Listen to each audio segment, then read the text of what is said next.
कि प्यार भइल बे पार आज के हम तो करीले थू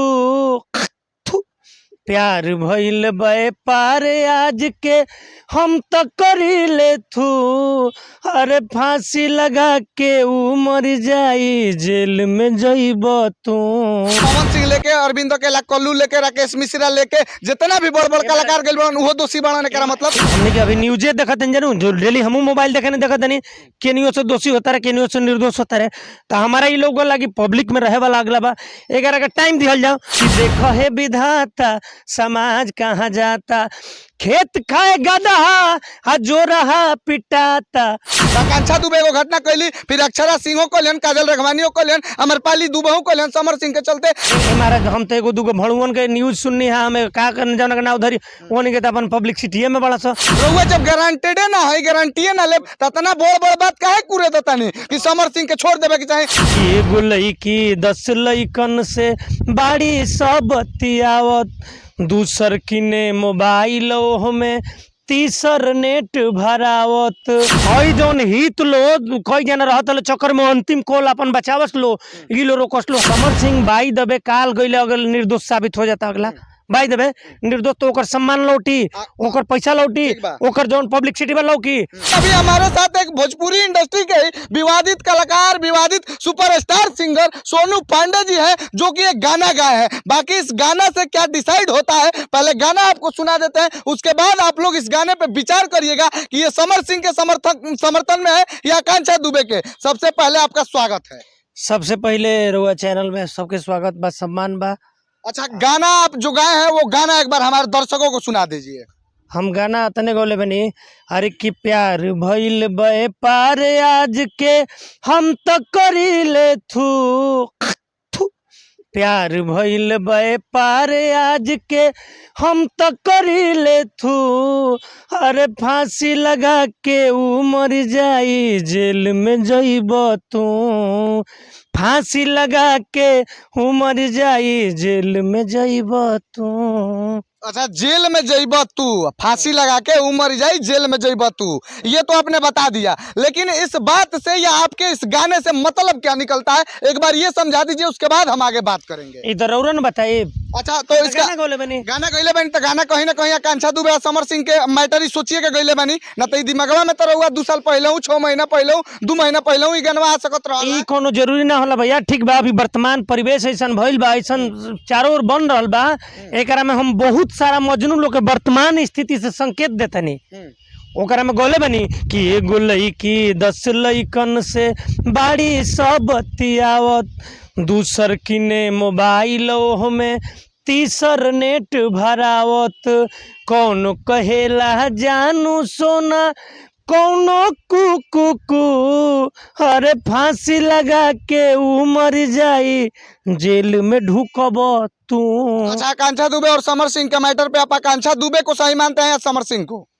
हम दोनों सही गलत के में बात कहाँ से बा मैं मतलब समर सिंह गिरफ्तार हुए हैं समर सिंह दोषी है कि नहीं है ये बता। हम दोषी नहीं मानत कहें रउआ नहीं मानत हम खातिर बहुत दुखी बानी कि मान लो कि समर सिंह गिरफ्तार हो गए और समर सिंह काल गए निर्दोष साबित हो जास तो उनकर रॉयल्टी उनकर पब्लिसिटी उनकर मान सम्मान लौट सकता है। अगर मान ली कि समर सिंह दोषी बाड़न आ दोषी बाड़न समर सिंह के गिरफ्तार कर ले तो रउआ कैसे जान सकता नहीं कि निर्दोष हो जाए बाद में कैसे जान सकता? गजीब के व्यवस्था बा महाराज हमने के देश के दे ये मामला में यही से हम दुखी रहे नहीं आ बहुत दुख आवता कि देखिए अच्छा हमने की व्यवस्था का रउआ हम मिल नहीं जा फोन से बात भैला मिल नहीं जाए एक दूसरा के संगे ढेर देर से बानी जा 8-10 मिनट फोन पर भी हमने के बात भैला आ थोड़े घड़ी के बाद जाके रउआ संगे कोनो अनहोनी हो जाओ सोनू पड़े गइले बिना मतलब के हाथी के एथी में नो नहीं हाथी के एथी में सोनू पड़े थोड़े ना चल हाँ शक के दायरा में सोनू पड़े हैं शक के दायरा में ले जाइए थाना में पूछताछ होई गिरफ्तार होई पूछताछ गिरफ्तार हो जाई ओकर बाद केस चली आ जब ओकर बाद 10 साल 5 साल 2 साल 6 महीना जैसन मनी के औकात रही ओकरा अनुसार कुछ दूर तक जाए ओकर बाद रह के का कइली बाई इज्जत बरी कर दे। मतलब आपके हिसाब से तो हमनी के जवन देश के कानून बा संविधान बा गलत बा गलत नहीं के बाकी कुछ एकरा में गलत हमारा लागेला तब रउआ हिसाब से तब हमनी के देश संविधान चली तब सही रही। अच्छा रउआ क्लियर कटबानी ऐसे कि समर सिंह दोषी नहीं खन निर्दोष बाड़न हम अभी कह सकत देखिए हम भगवान तो है ना कि हम जानत नहीं हमारा अभी लागत है कि निर्दोष बाड़े बाई दबे मान ले कि अगर दोषी बाड़े देखी आकांक्षा दुबे के मृत्यु भइल बा दुखी हमू बनी। कलाकार मतलब तुलसी जी के पौधा से जितना पत्ता रही सब सम्मानित बा। कलाकार छोट बड़ के ना होला, सब अपना कुबत के वजूद के औकात के अनुसार सब स्टारे होला। आकांक्षा दुबे मरल बड़ी तो क्षति बा, भोजपुरी के एगो क्षति बा, दुखी बानी।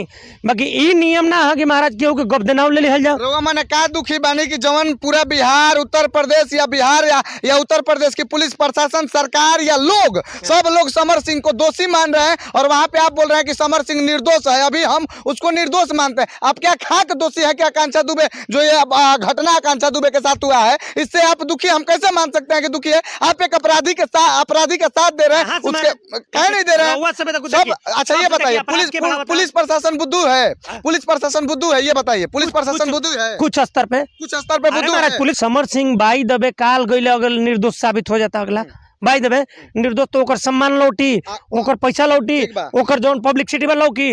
अगर बाई दबे समर सिंह दोषी है तो समर सिंह के हम बोलते नहीं, और उस दिन बोला उनका के फांसी होके के चाहिए, सजाए ना उनका के फांसी होके के चाहिए। बाकी बाई दबे माने हम बहुत केस देखल बनी महाराज, 10 साल 20 साल बिलखत अपन परिवार के घरे छोड़ के गइल बेचारा जेल में, शक के बुनियाद में घेरा गइल, गवाह पे घेरा गइल, 14 साल के बाद बाइज्जत बरी गइल। ई कौन बाइज्जत हमारा? राउर बात टोटल सही बा, राउर बात से हम सहमत बानी, लेकिन एगो सिक्का के दूगो पहलू होला।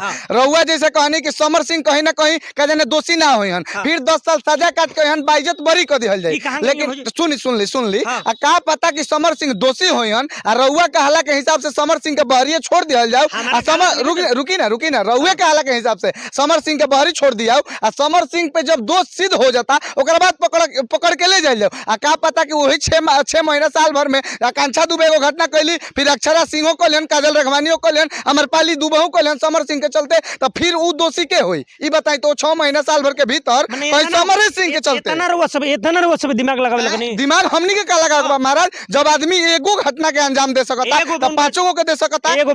एगो उनका इतना जाड़ हो गई हुई, एगो घटना उनका इतना जाड़ हो गई हुई, उनका के खाली जैसे नोटिस भेजवा दे कि आपको हरदम पब्लिकल रहना है, आपको कहीं अंडरग्राउंड नहीं होना है, आपको हरदम पुलिस के साथ दिखना है। उनका के कह दिया कि हरदम आपको पुलिस के साथ दिखना है, जब बुलाए पुलिस आपको आना है, बाकी अपना काम करना है। इस सब के बाद बोल अब आप लोग इनके हिसाब से समझ लीजिए कि क्या समर सिंह गलत है या आकांक्षा दुबे गलत है, या आकांक्षा दुबे की माँ का जो वो दर्द है वो दर्द गलत है, या बिहार और उत्तर प्रदेश के हर एक आम नागरिक का जो है वो दर्द गलत है कि इनका बात सही है, ये हम आप पे छोड़ देते हैं। बाकी आप लोगों का बहुत बहुत धन्यवाद। जय हिंद। जय हिंद।